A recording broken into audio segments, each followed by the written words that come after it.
जय यीशु। मेरे प्रिय भाई बहनों, ईसा के प्रिय 12 शिष्यों में से एक युदास इस्करियोती महायाजकों के पास जाकर कहा, यदि मैं ईसा को आप लोगों के हवाले कर दूं तो आप मुझे क्या देने के लिए तैयार है। उन्होंने उसे चांदी के 30 सिक्के दिए। यीशु को चांदी के 30 सिक्के के लिए उसने बेच दिया।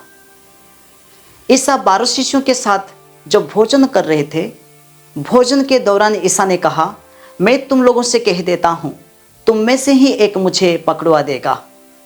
वे बहुत उदास हो गए, दुखी हो गए और एक एक करके ईसा से पूछने लगे, प्रभु कहीं वो मैं तो नहीं हूँ।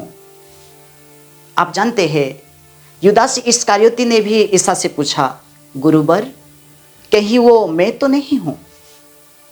मेरे प्रिय भाई बहनों, इससे बड़ा गद्दारी, धोखेबाज, पाखंड कोई हो नहीं सकता। ईसा ने उत्तर दिया, तुमने ठीक कहा है। युदास इस्करियोती प्रभु यीशु को धोखा देकर, प्रभु यीशु को बेचकर उसने अपने आप को धोखा दिया। उसने अपने आप को बेच दिया, अपने नैतिक मूल्यों को बेच दिया, अपनी ईमानदारी खो दी।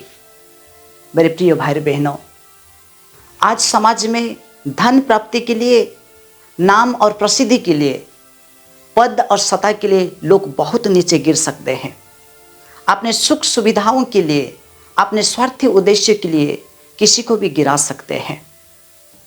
स्तोत्रकार कहता है, स्तोत्र 10 उसके वाक्य 2 से 4 तक, दुष्टों के घमंड के कारण दरिद्र दुखी है, वे उसके कपट के शिकार बनते हैं।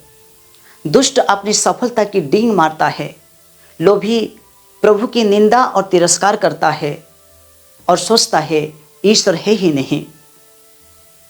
प्रभु यीशु कहते हैं मार्कुस के सुसमाचार अध्याय 8 उसके वाक्य 36 में, मनुष्य को इससे क्या लाभ यदि वो सारा संसार तो प्राप्त कर ले लेकिन अपना जीवन ही गंवा दे।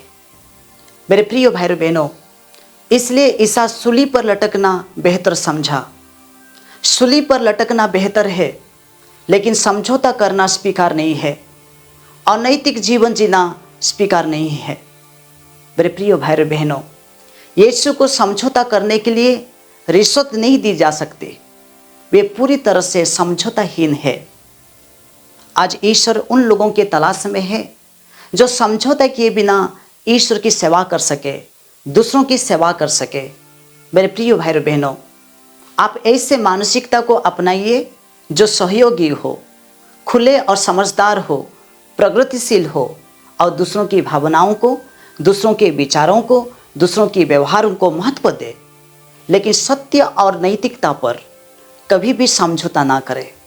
सत्य और नैतिकता पर कभी भी समझौता ना करें।